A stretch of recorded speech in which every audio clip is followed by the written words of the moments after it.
पिछले कुछ दिनों से ठंड बहुत ज्यादा ही बढ़ गई थी, इसलिए लगभग सभी भीड़ भाड़ वाली जगहों पर लोग कम ही नजर आते थे। चाहे वो सड़क हो, बस स्टैंड हो, सिनेमा घर हो या फिर रेलवे स्टेशन। रात के 11:30 बज रहे थे।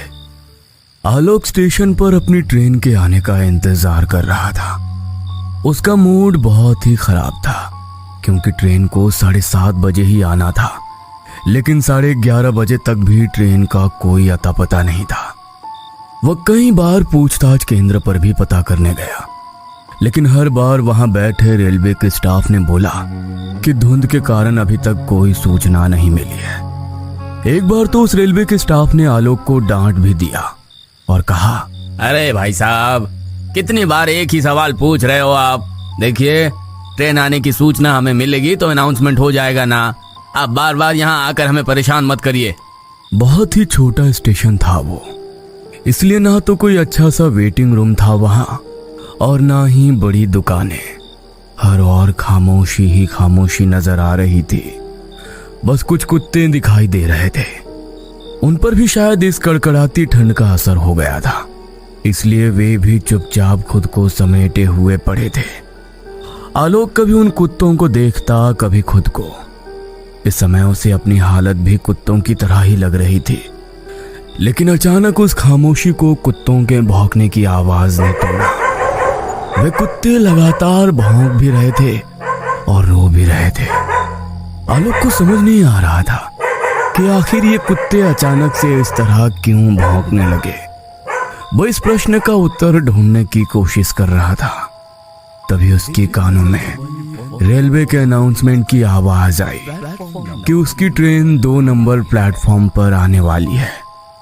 आलोक उसी प्लेटफॉर्म पर खड़ा था, इसलिए उसे ज्यादा टेंशन नहीं हुई। अचानक आलोक की नजर ट्रेन की पटरी पर गई और उसने वहां जो देखा, उसे देखकर उसका दिमाग हिल गया। उसने देखा कि ट्रेन की पटरी के बीचों बीच कुछ लोग खड़े हैं। उन सबके हाथों में धारदार हथियार थे। यही नहीं, उनमें से 2 लोगों के हाथ में तो कटे हुए सिर भी थे। एक आदमी के हाथ में लड़की का कटा सिर और दूसरे आदमी के हाथ में एक लड़के का कटा हुआ सिर। उन कटे सिर से लगातार खून टपक रहा था। वो सारे लोग आलोक को घोर घोर कर देख रहे थे। उन्हें देखकर आलोक के मुंह से चीख निकल गई और वो वहां से भागा। भागते भागते वो पूछताछ केंद्र पर पहुंचा और हाँफते हुए उसने पूछताछ केंद्र में बैठे स्टाफ से कहा, सर, वो पटरी पर कई भयानक लोग खड़े हैं। उनके हाथ में कटे हुए सिर हैं। आप रेलवे पुलिस को इन्फॉर्म करिए। उसकी बातों को सुनकर पूछताछ केंद्र वाले स्टाफ ने उसे घूर कर देखा और लगभग चिल्लाते हुए उससे बोला, क्या प्रॉब्लम है जी आपकी? क्यों आप बार बार हमें डिस्टर्ब कर रहे हैं? ये क्या कटा हुआ सिर जैसी फालतू कहानी बना रहे हो? मैंने बोला ना कि ट्रेन की सूचना मिलेगी तो अनाउंसमेंट कर दूंगा। पर सर, अभी तो आपने अनाउंसमेंट की ना। भांग खाए हो क्या भाई, या गांजा फूका है? ट्रेन आने की सूचना होगी तभी तो अनाउंसमेंट होगी। अभी ट्रेन की कोई खबर नहीं है तो फिर कहां से तुमने अनाउंसमेंट सुन ली? चलो जाओ यहाँ से, मेरा दिमाग मत चाटो। आलोक को कुछ भी समझ नहीं आ रहा था कि आखिर उसने ट्रेन की अनाउंसमेंट कैसे सुन ली और उसने ट्रेन की पटरी पर किसे देखा। उसका दिल जोर जोर से धड़क रहा था। उसे बहुत ही डर लग रहा था। वो किसी तरह अपने डर पर काबू करके पूछताछ केंद्र से थोड़ी दूर पर लगी एक बड़ी सी टेबल पर बैठ गया। उसकी आंखों के आगे अभी भी वो दोनों चेहरे बार बार घूम रहे थे। वो चाह रहा था कि उन चेहरों से वो अपना पीछा छुड़ाए, लेकिन ये संभव नहीं हो पा रहा था। घड़ी की सुई धीरे धीरे कर आगे बढ़ रही थी। आलोक की आंखें अब बेझिल हो रही थी, इसलिए वो उस टेबल पर आंखें बंद कर लेट गया। उसे लेटे हुए 10 ही मिनट हुए थे कि उसकी ट्रेन के आने की अनाउंसमेंट हुई। वो गहरी नींद में आ गया था, लेकिन अनाउंसमेंट की आवाज से उसकी नींद खुल गई। वो हड़बड़ाकर उठ बैठा। ट्रेन के आने की सूचना प्लेटफॉर्म नंबर 2 पर ही हुई थी।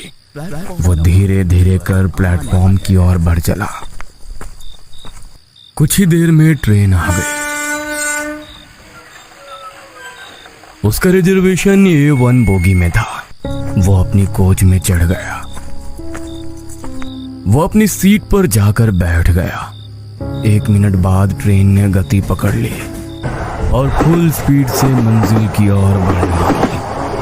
आलोक ने देखा कि उसके आसपास के सारे मुसाफिर गहरी नींद में कंबल और चादर ओढ़े हुए सोए हैं। आलोक ने भी अपनी सीट पर रखे पैकेट से चादर और कंबल निकाली और सोने की तैयारी करने लगा।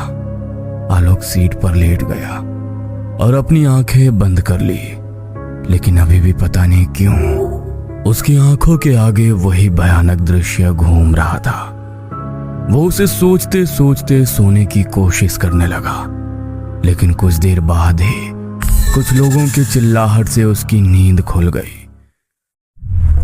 उसने देखा कि कुछ हथियारबंद लोग उसकी बोगी में चढ़े हुए हैं और सभी लोगों को जगाकर एक ही बात पूछ रहे हैं।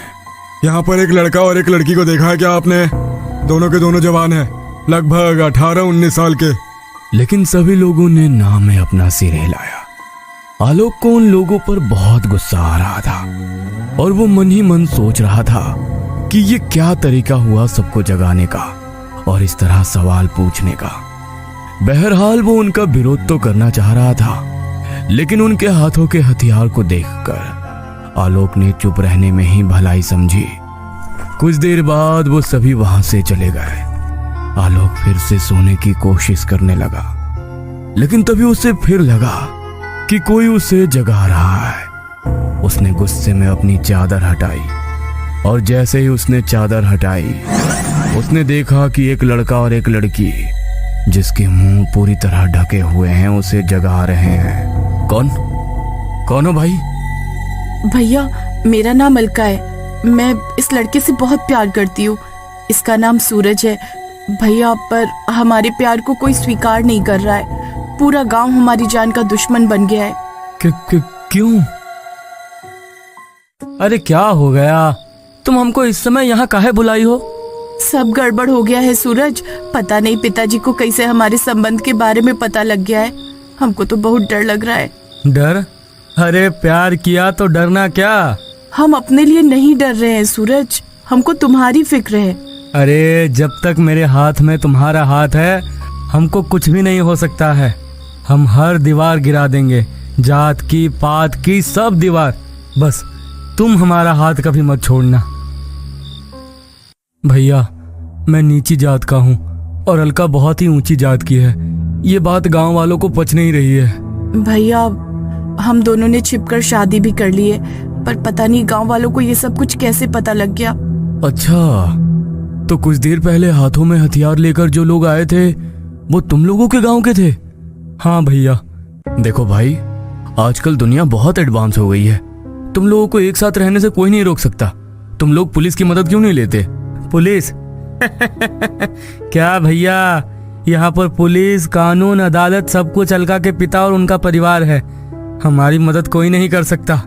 ऐसे कैसे नहीं कर सकता? मैं करूंगा तुम्हारी मदद। बताओ मुझे क्या करना होगा?